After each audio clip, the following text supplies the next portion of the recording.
Hey guys, welcome back to the channel, or welcome to the channel if you're a first timer, which a lot of you are.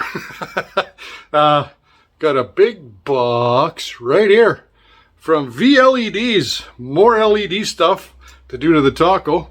So let's go see what we got. So what we have here is all kinds of magic and goodness from none other than VLEDs, who you've seen me use and talk about before, and who I've used for almost 2 decades now, since they were nothing but an eBay store. And now they're a good, strong, doing well American company. That's right, made in the USA. I appreciate that very much. Even though I'm in Canada, I would still much rather deal with my own country and the United States than some of the alternatives that just have such inferior quality. So there's probably a few people going, well, why don't you just buy aftermarket taillights? Well, you know, honestly, it probably would have been the same price or almost cheaper, but quality. That's just the simple thing there. I don't dislike the looks of the factory Toyota taillights. You know, yeah, I like the smoked stuff, but my front end's not smoked. I don't have any other smoked lights in here. So to put smoked taillights in, I don't know. I prefer not, I guess. Just my preference, but you do you. So anyway, a bit of a job. There's all kinds of, no cutting and soldering whatsoever. It's all plug-ins and stuff, but a decent amount to do. So let's get those taillights out and get this conversion going. And there's some pretty cool things about this that isn't just changing bulbs. I'm sure lots of you have taken your taillights out before, so really, you know, it's simple beans, nothing but a 10mm socket, and pop these out. So easy peasy, 4 bolts, and out they come. I pulled both sides out so I can do them at the same time, make the job go a little quicker. So the instructions are super simple, really easy to follow. And yes, like most companies, when you order stuff from VLEDs, you have to ask them for this or they won't send it. And it's no big deal if you forget because it's on their website. I just find it's a lot easier just to have a chunk of paper sitting there, and you know, you can't really go wrong if you just follow the diagram. Easier than, you know, kind of swiping stuff around on a phone. But anyways, got the packages laid out that we need out first, so let's go plug those in. Okay, so here's where one of the differences is going to be, and as you can see how these wired, these two are going to be in parallel now. You beforehand had a signal light, or sorry, a brake light, a signal light, and a backup light. And what this is going to do is, these are the V6 Extreme, and they're their absolute brightest LEDs. And I got to tell you what, they are absolutely impressive. You get good 360 light, absolute crystal clear lenses. They all their stuff is like this, very impressive. So anyways, these Extremes. So what this is going to do is it's going to put them together. So now these two are going to become your park and brake lights. This is your backup light, but this is also going to be a switchback, and this will become an amber signal light. So we'll get to that after. I didn't show you beforehand what it looks like because, well, you all know what your taillights look like. So let's get this put together. So quickly, more to the point, I'm pretty sure that someone's going to go, what? That's a backup light. So this is the signal light now. This is going to replace the what would that be? That's probably a 921 backlight. So anyway, this little guy, this is not so little anymore, but this is what's going to replace that. And what this is an amber white switchback. So this is going to go in place of your reverse light, and it's going to act as a super bright reverse light, but also, when connected with this 921 base kit, it's going to make it a switchback signal light. So you're actually going to have an amber signal light in the clear part of the housing where your backup lights are. But you'll see. Let's get it together. But I wanted to clarify that so that you didn't wonder how a bulb was going to work as a switchback, because you actually have a new bulb. Okay guys, I know this looks like a lot, it looks like a mess, but it was really straightforward. Okay, so it's laid out just like your tail light. That's your top bulb, your second bulb in the middle, and then your backup light. And it's just as simple as that. So the top one now controls the signal light here, plus it's still going to work on the circuit from your truck that tells it to be a backup light. The second bulb down, that goes and splits to these two, which are these two bulbs right here, which is right here. There's one plug, that's all it is. This doesn't get used for anything, it's for a different purpose. Some of these harnesses are a bit universal with their products. And then, of course, the bottom one is plugged in right here. And to your backup, now your switchback and signal light. And there's just one other wire right here. And that's what runs up and is energized by your park light and your signal light, sorry, up here. So your signal is now connected to this guy.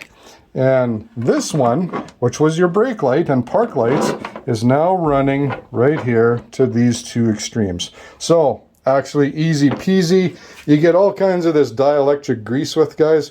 Please remember that when it comes to dielectric grease, less is more. It actually inhibits the flow of power, which, because these take very little, can affect them a little bit. So just the thinnest of smears on your contacts before you shove your harnesses in, and you'll be golden, and you'll be waterproof, and years and years of good service. So I'm going to finish wrapping this up, put the bulbs in, get it mounted, and let's have a look at it. Okay, in hindsight, I decided I am going to show you the difference. So I just did the one side and I left the other side stock with the light out still, so you can see, like, side-by-side comparison how drastically different this is. Okay, so here's the factory side. So your signal lights were up top flashing, and then your brake lights were down in the bottom here, and then of course your reverse light. So I have my four-ways on right now. So now you can see what's going on here. So the backup switchback is now your amber signal, and you can see the park lights, it looks kind of like half lit up, but it's not, just because of the angle of the camera. So the whole thing is the brake light, and the whole thing is the park light. Instead of just half and half like this, and that little feeble signal light, well, now you have this bright amber signal light, and you have a huge park light and brake light. So pretty dramatically different. Anyways, I'm gonna get the other side done. When it gets dark out, because it's not dark out right now, I'll get my wife to jump in the cab and hit the brakes and stuff and show you how wickedly cool these are. So I know you're looking at these connections and going, well, what if that unplugs? What a pain in the neck. Well, you know what? VLEDs has thought of that as well, and you get these shrink sleeves, and I've done one here already, and you see all it does is just, come on, focus, just basically goes over top, and you shrink wrap that on there. It's not meant to seal. It doesn't close tight at the bottom. It's meant to hold your plugs in. Okay, now I'm going to do the same thing to the other side here, and that side's all back installed. Takes 30 seconds to put the housing back in. The wiring all fits real nice. That little bit that goes in there fits in the grooves so nice. No issues at all. So I'll get that. Go grab yourself a Dr. Pepper, and by the time you get back, I'll be here. Okay, but first, before I wrap up, I like to take a little bit of time each video, if I can, if it's something important, that I like to call a pro tip. Even though I'm not a pro, I'm going to give you a pro tip anyway. If you're familiar with LEDs, you'll already know this. If you're not, there's something really important you need to know, and that's all LEDs are polarity sensitive. So you can put a bulb in one way and it won't work, and you spin it around the other day and it works. So I like to use just a, where to go, yellow paint pen, put a little mark, little dot on each connection that shows that it's working. So I actually turned the lights on, and I had a 50-50 shot with that side. I got it right. I had a 50-50 shot here, and nothing worked. So all I did was switch them all around, and then of course on they came. Everything's working right. So now I mark them, because what you're going to do is you're going to unplug them to install your shrink wrap that holds your plugs in. And if you flip it around when you're doing that, you're going to be some kind of PO'd when you go, how come my lights don't work now? Well, because you probably flipped it over when you put this on. So just my 2 cents for you, so you don't anger yourself and have a frustrating time doing a relatively simple job and not know why you all of a sudden don't have lights. Okay, so that wraps it up. I got my mess cleaned up. But I do have one more pro tip. Well, not so much a pro tip, but just something that you might want to think about. You should always drink Dr. Pepper when wiring. No, just kidding, just kidding. And people are going to start thinking I'm associated with Dr. Pepper. I'm not. Shrink wrap. So what do I use to shrink it? I just have this piece of garbage, probably $9 paint stripper gun, heat gun, and it works fantastic. So rather than using fire and risk burning your wires with a little torch or something, get yourself a little cheap paint stripper, or better yet, borrow your neighbor's and don't give it back. Okay, so that wraps it up in the garage for today. Wait a couple seconds, and when it gets dark outside, like I said, we'll go outside and have a look and see how these things do in the dark. Okay, so it's late. I forgot. But anyways, let's see what these lights look like. Okay, you can see how bright even the park lights are, but you don't want them to be offensively bright, right? So anyways, that is how it plays out on the tail lights. So instead of just being a half section, now they're full, and I realize it looks really bright on the video, but it's really not that bright. So anyways, that's what that looks like. Now let's hit we'll just hit the 4 ways. Of course, all that's going to do is get brighter, and that whole thing is the brake light now. Instead of half signal, half brake, the whole thing is park and brake. And let's hit the signals. And there you go.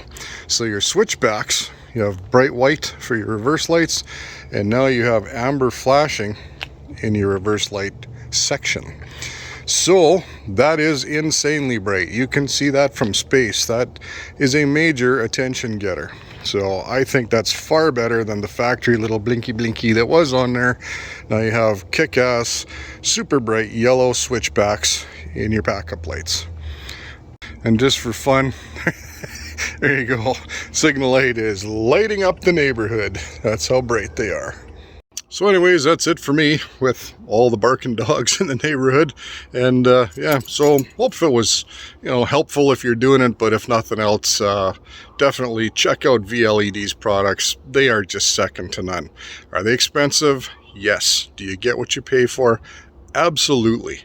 So if you want LEDs that don't match color and they're crap and they don't last very long, well, there's lots of $30 lights out there, but just add a couple of zeros to that and you get yourself a real kick-ass setup for your taillights. See you next time. Thanks for watching.